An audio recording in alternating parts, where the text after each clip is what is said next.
është shqetësues numri i përdorimit të celularëve nga nxënësit e shkollave të mesme, po edhe të nxënësve të shkollave fillore. Ajo çka duhet të bëjnë fillimisht institucionet e shkollave fillore dhe të mesme është ndalimi i përdorimit të telefonave në shkollë.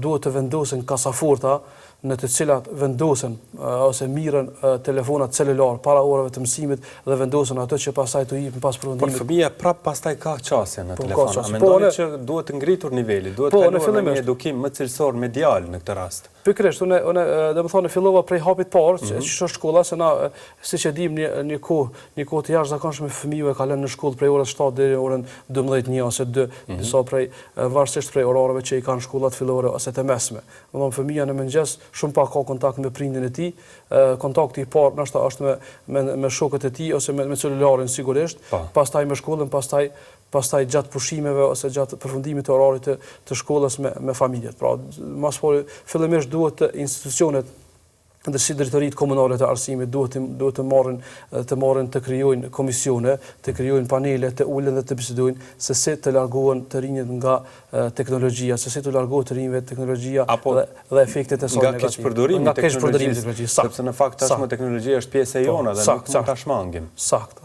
pajtohem me ty. Pastaj normalisht duhet edhe familjet, pjesë e debatit të familjeve për shkak se ne ende kemi tema tabu.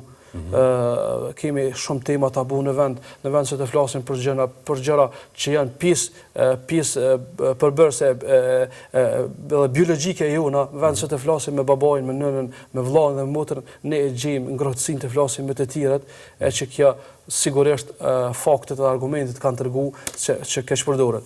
Pastaj normalisht duhet edhe një fushat e organizuar nga mediat, në mënyrë që të promovohet vlera, në mënyrë që të tregohet cilat janë dëmet që i shkaktojnë rrjetet sociale, cilat janë dëmet që i shkaktojnë keqpërdorimi, siç e thatë edhe jo më herët, keqpërdorimi i teknologjisë dhe i rrjeteve sociale.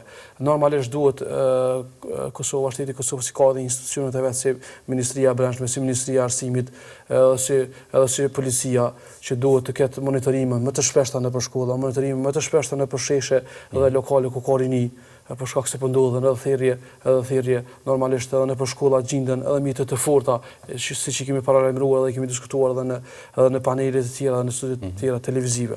Kështu që duhet të gjithë ne si shoqëri jemi përgjegjës për dukuritë negative dhe për çështjet negative që ndodhen në shoqëri.